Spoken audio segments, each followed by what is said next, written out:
अस्सलाम वालेकुम स्टूडेंट। आज हम अपना इंट्रोडक्शन का सेक्शन स्टार्ट करेंगे ऑडिटिंग एंड टैक्सेशन में। और ऑडिटिंग के अंदर जो है हम सबसे पहले बात करेंगे कि what is the relationship between auditing and decision making. If you go toward the decision making, so economic decision in every society must be based upon the information available at the time the decision is made. Unreliable information can cause insufficient use of resources to the determinant of the society and the decision maker themselves. A society become more complex, there is an increased likelihood that unreliable information will provided to the decision maker. बुनियादी तौर पर अगर हम decision making की बात करें तो decision making वो प्रोसेस होता है जिसके अंदर हम अवेलेबल इंफॉर्मेशन की बुनियाद पर डिसीजन लेते हैं। और ये डिसीजन इफेक्टिव भी हो सकता है और अनइफेक्टिव भी। इफेक्टिव डिसीजन किसे कहते हैं? इफेक्टिव डिसीजन हर उस डिसीजन को कहते हैं जिसके अंदर हमारे डिसीजन का रिजल्ट फेवरेबल हो, पॉजिटिव हो। अनइफेक्टिव डिसीजन मेकिंग उन डिसीजंस को कहा जाता है जिसका रिजल्ट अनफेवरेबल हो, नेगेटिव हो। डिसीजन की इफेक्टिवनेस का डिपेंडेंसी जो है सारी की सारी होती है डिसीजन मेकिंग के दौरान अवेलेबल इंफॉर्मेशन के ऊपर। ये इंफॉर्मेशन जितनी ट्रांसपेरेंट होंगी, जितनी कंक्रीट होंगी, जितनी रिलायबल होंगी, जितनी हमारे लिए बिल्कुल क्लियर होंगी, क्लैरिटी उसके अंदर होगी, उतना ही हमारी डिसीजन मेकिंग आसान भी हो जाएगी और डिसीजन मेकिंग इफेक्टिव भी हो। बुनियादी तौर पर ऑडिट का डिसीजन मेकिंग से क्या ताल्लुक है? क्योंकि बिजनेस के अंदर जो इन्वेस्टर होता है वो अपनी इन्वेस्टमेंट से रिलेटेड बड़ी अहम डिसीजन मेकिंग करता है कि कहाँ उसे इन्वेस्टमेंट करनी चाहिए। यही वजह है कि जब वो इन्वेस्टमेंट से रिलेटेड डिसीजन मेकिंग करने जाता है तो उसे बिजनेस इंफॉर्मेशन चाहिए होती है।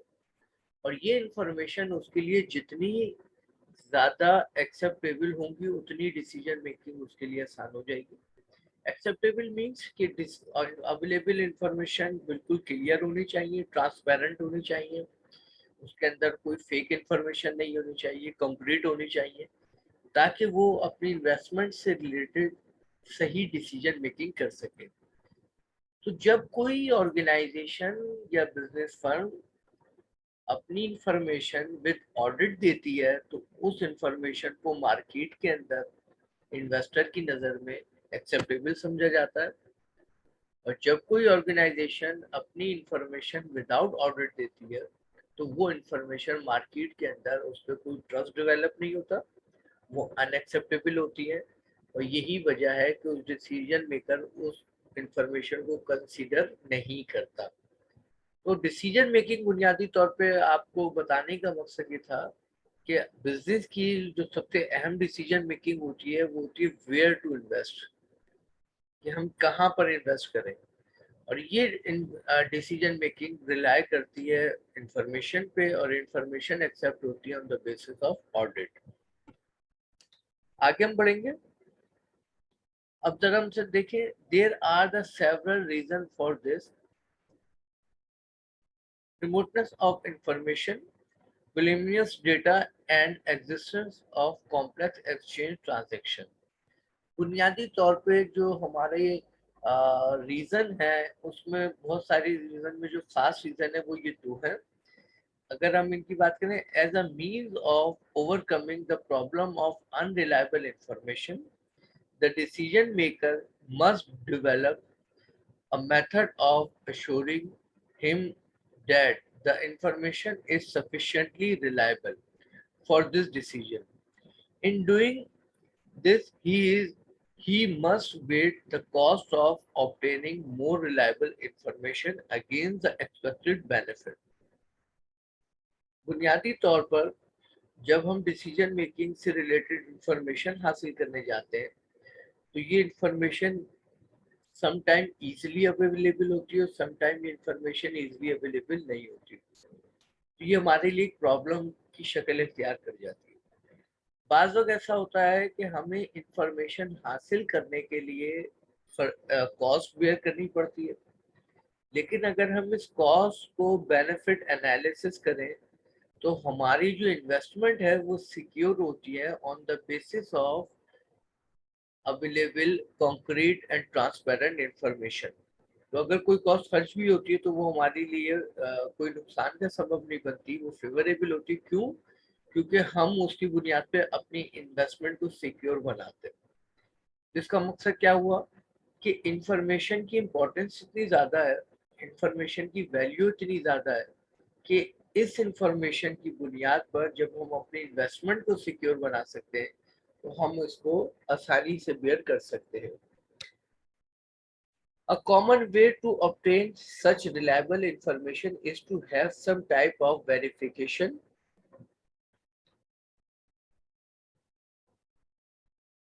audit performed by independent person.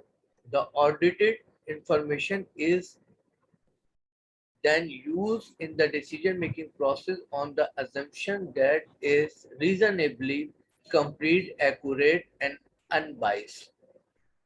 एक बुनियादी तौर पे इंफॉर्मेशन हासिल करने का एक जनरल आम तरीका जो है वो तरीका ये है कि हम पहले इंफॉर्मेशन को हासिल करते हैं और फिर उस इंफॉर्मेशन को वेरीफाई करते हैं।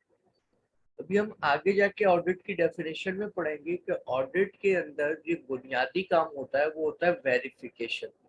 वो हम डेफिनेशन में जाके बात करेंगे, अभी हम सिर्फ इंट्रोडक्शन कर रहे हैं। तो बुनियादी तौर पर जो ऑडिट डिसीजन मेकिंग से रिलेटेड इंफॉर्मेशन होती है उसकी वेरिफिकेशन करना जरूरी होता है, और वो भी किसी न्यूट्रल अनबाइस इंडिपेंडेंट पर्सनैलिटी के जरिए, ताकि वो उसकी सही वेरिफिकेशन कर सके। वेरिफिकेशन करने का मकसद ये होता है कि हम ये जान सकें कि जो अवेलेबल इंफॉर्मेशन है किस हद तक सही है, किस हद तक सच्ची है, इसके अंदर कोई मैनिपुलेशन, इसके अंदर कोई एरर या इसके अंदर कोई और मिस्टेक तो मौजूद नहीं है, ताकि हमारा डिसीजन बेहतर हो सके। The audited information is the used in decision making process, और ये वो वैल्यूएबल इंफॉर्मेशन होती है जो कि हमारे डिसीजन मेकिंग का पार्ट बनती है। हमारा डिसीजन की इफेक्टिवनेस इस पर रिलाई करती है, डिपेंड करती है, और जिसकी बुनियाद पर हम अपने डिसीजन मेकिंग को इफेक्टिव बनाने में कामयाब हो जाते हैं।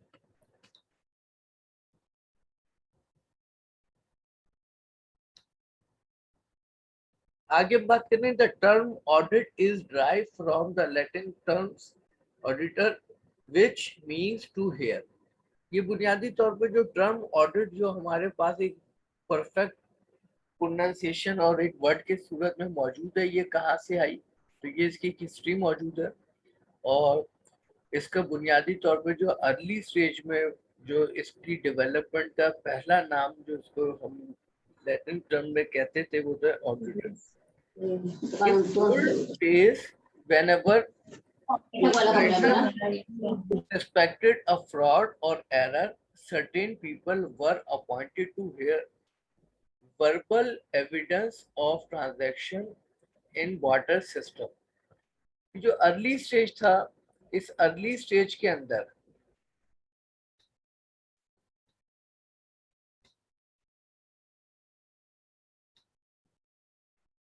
ये जो अर्ली स्टेज था, इस अर्ली स्टेज के अंदर जब कभी भी कोई businessman owner such as proprietor उसको शक होता था किस चीज पर, कि किसी भी बिजनेस डील में या बिजनेस की इंफॉर्मेशन में या बिजनेस की किसी भी डोमेन में किसी भी किस्म का कोई फ्रॉड या किसी भी किस्म का कोई एरर है, तो वो ऐसे में कुछ ऐसे खास लोगों को अपॉइंट करता था जो डिटेक्ट कर सकें उन एविडेंस को, जो इस बात को प्रूव करेंगे कि वहाँ यहाँ पर कोई एरर या कोई फ्रॉड है या नहीं, और अगर है तो उसके प्रूफ यानी एविडेंस क्या है। तो बुनियादी तौर पे इब्तिदा यानी ऑडिट के जो पहला स्टेप था वो deduction of error and deduction of fraud से हुई, कि अगर कहीं पर शक हो जाए कि किसी बिजनेस के अंदर एरर पाए जाते हैं या फ्रॉड हो चुका है, तो उसकी इन्वेस्टिगेशन या डिडक्शन के लिए लोग अपॉइंट किए जाते थे जो बहुत ही ज़्यादा इंफॉर्मेटिव, नॉलेजेबल और एक्सपर्ट्स होते थे, ताकि वो आसानी से डिडक्ट कर सकें कि इसमें एरर क्या है या इसमें फ्रॉड क्या है। जी बेटा, कोई स्टूडेंट कुछ पूछ रहा था?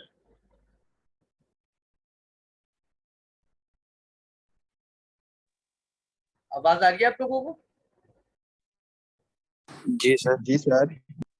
लास्ट क्लास में मैंने जी सर, आपको, आ रही है। याद आ रहा है मुझे कि मैंने वैसे तो वो तकरीबन ओरल क्लास हुई थी, लेकिन मैंने आपको टाइप्स ऑफ एरर और वो सॉरी एरर और फ्रॉड की डेफिनेशन कुछ बताई थी, नहीं बताई थी?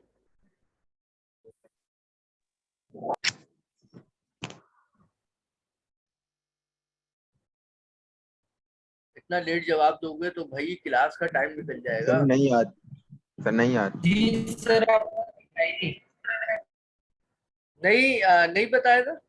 ओके, देखो बताया था। बताया था तो भाई जो लोग कह रहे हैं नहीं वो उस टाइम नहीं होंगे, हम थोड़ा सा शॉर्टली रिपीट कर लेते हैं। एरर और फ्रॉड, बेटा एक एरर टर्म होती है, एक ऑडिट के अंदर इन तीन टर्म को समझना बहुत जरूरी है। एक मिस्टेक, एक एरर और एक फ्रॉड। क्योंकि audit is a name of verification, और वेरिफिकेशन हम किस चीज की करते हैं? वेरिफिकेशन हम करते हैं कि इसमें किसी किस्म का कोई फ्रॉड, किसी किस्म की कोई मिस्टेक या किसी किस्म का कोई एरर तो मौजूद नहीं है, इसलिए हम इसको वेरीफाई करते हैं। किसको? होल फाइनेंशियल प्रोसेस को। अब हमें समझ में आनी चाहिए कि एरर किसे कहते हैं, फ्रॉड किसे कहते हैं, मिस्टेक किसे कहते हैं। बेटा सबसे पहले हम बात करेंगे किसकी? एरर की। एरर किसे कहते हैं? एरर कहते हैं एक ऐसी गलती जो अनकॉन्शियसली हो जाए आपसे। अब अनकॉन्शियसली गलती किसे कहते हैं? अनकॉन्शियसली गलती उसे कहते हैं जो जल्दी में काम करते में अक्सर इंसान से हो जाती है। यानी एग्जाम्पल के तौर पे इसको समझने के लिए कि बीइंग ए अकाउंटेंट आपको पता है कि 5000 में कितने सिफर आते हैं? जीरो आते हैं, 3। आपको कंपनी ने चेक बनाने को दिया, एक दिन में 50 चेक बनाने को, 5000 के। एक चेक ऐसा था जिसमें आपने 3 की जगह 4 जीरो ऐड कर दिए। तो ये जो गलती आपसे हुई, ये आपकी गलती इन ऑडिटिंग या अकाउंटिंग कहलाती है एरर है। क्योंकि आपको पता है कि इसमें 3 जीरो आने चाहिए लेकिन आपने 4 ऐड कर दिए। तो अनकॉन्शियसली जो गलती होती है उसे कहते हैं एरर।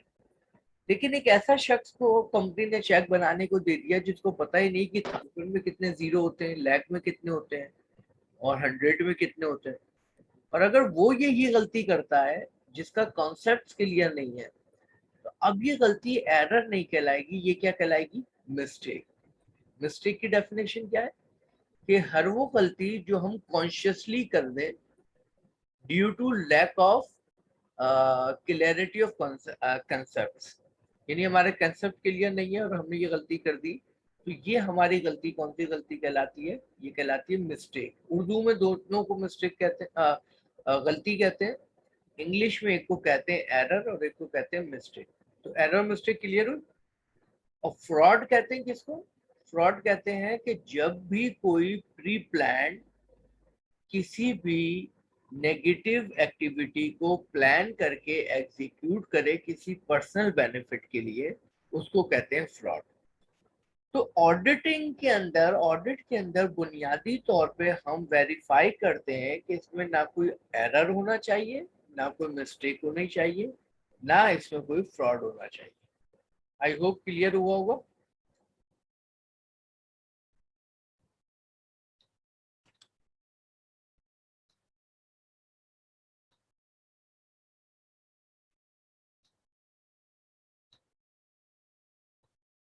अब हम बात करते हैं ऑडिटिंग